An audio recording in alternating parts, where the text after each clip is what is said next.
A driver this week got pulled over and handed a real speeding ticket for going nearly 30% over the limit. Nothing unusual about that, except for one detail. His hands weren't on the wheel. His car's self-driving software was fully in control at the time and had been for less than 2 minutes before the ticket happened. So here's the actual question this raises, and it's a lot messier than it sounds. When the software breaks the law, who's actually responsible? The driver sitting there or the car making the decision? In this video, we're breaking down what actually happened in this specific case, why the software made the mistake it did, and most importantly, what the actual law currently says about who's liable when a self-driving system breaks a traffic law. We'll look at insurance company positions, how this differs completely once you're in a fully driverless Robotaxi instead of your own car, and where the law is still catching up to technology that's already on the road.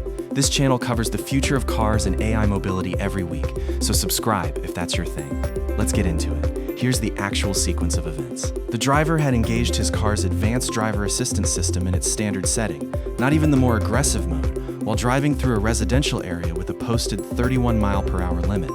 Less than 2 minutes after switching it on, the system accelerated the vehicle up to roughly 48 miles per hour. A police officer traveling in the opposite direction clocked the speed on radar and immediately turned around to pull the car over. The driver later said he hadn't even had time to react or manually intervene before the citation was already happening. He posted about the experience publicly afterward, and it quickly caught the attention of other owners who said similar close calls had happened to them too, just without an officer nearby to witness it. So legally, who actually gets in trouble here? Right now, in essentially every US state, the answer is the human sitting in the driver's seat. Full stop, regardless of whether a driver assistance system was steering, braking, or accelerating at the time. These systems are legally classified as driver assistance features, not true autonomous driving, which means the person behind the wheel is required to stay attentive and ready to take control at all times, and remains fully responsible for any traffic violation that occurs. The ticket in this case was issued directly to the driver, not the car's manufacturer, and there was genuinely no legal pathway available for him to redirect that responsibility onto the software, no matter how clearly it was the system's decision to accelerate. This might feel unfair given who is actually making the driving decision, but it's exactly how the law is currently written almost everywhere. So why would the software speed up like this in the first place? These systems read speed limit signs using cameras and combined that with mapped speed limit data and, in some cases, the actual flow of surrounding traffic to decide how fast to travel. In quieter residential areas, speed limit signs can be inconsistently placed, partially obscured, or simply not present on every block.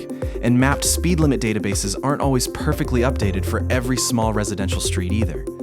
It's also possible the system briefly misread a nearby sign or defaulted to a slightly higher assumed limit when it lost confidence in the posted speed. None of this is a deliberate decision to break the law, obviously. It's a real limitation in how these systems currently interpret an imperfect, inconsistent real-world environment, and it's a limitation that's genuinely difficult to fully eliminate with current camera-based technology. And this driver isn't alone. After this story spread, several other owners of similar systems shared their own near-identical close calls, describing sudden unexpected acceleration in residential areas or school zones that they had to manually correct before anything worse happened. Insurance companies have started addressing this directly too, and their current position is fairly consistent across the industry. The policy on your own vehicle covers you, the named driver, and claims or violations get processed against your personal driving record exactly as if you'd been fully manually driving the entire time. A small number of manufacturers have publicly stated they'll take on liability, specifically in crash scenarios during certain advanced driving modes, but that kind of coverage does not currently extend to routine traffic citations like speeding tickets, which remain squarely the driver's responsibility everywhere this technology operates. Here's where it gets genuinely more interesting, because the rules completely change once there's no human driver involved at all. In a fully driverless Robotaxi, with no steering wheel occupant and no pedals for a passenger to reach, liability for a traffic violation generally shifts toward the operating company rather than the passenger sitting in the back seat, since the passenger has no legal ability to control the vehicle in the first place. Several Robotaxi operators have already had to work directly with individual city governments to establish exactly how citations get issued and paid when their vehicles break traffic laws with nobody able to physically respond. It's a genuinely different legal category from the driver assistance situation we just covered, and it's one of the clearest signs that current traffic law was never actually designed with any of this in mind. This entire situation is happening because regulation is genuinely struggling to keep pace with what's already available to buy today.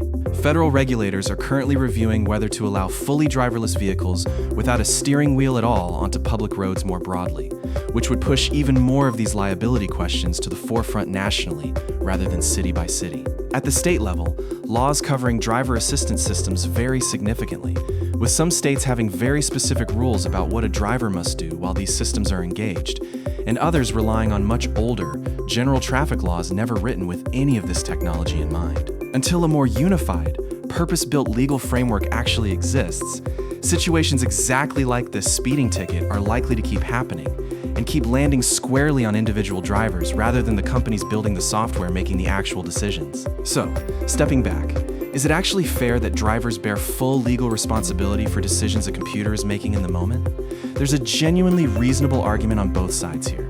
Drivers do knowingly choose to activate these systems and are still required to stay attentive and ready to intervene, which is exactly why current law places the burden on them. But it's also fair to point out that if the marketing and public perception around these systems increasingly emphasizes how capable and hands-off they are, drivers may reasonably feel less prepared to instantly catch every subtle mistake the software makes in real time.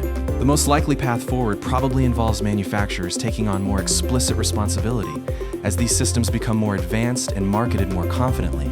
But for right now, today, in every state, the ticket goes to the person in the driver's seat. So, honestly, do you think that's fair? Should the driver take the ticket, or should the responsibility shift to the company that built the software? Let me know your take in the comments below. If you found this breakdown interesting, subscribe, because we're going to keep covering the legal side of self-driving tech as more of these cases keep showing up. See you in the next one.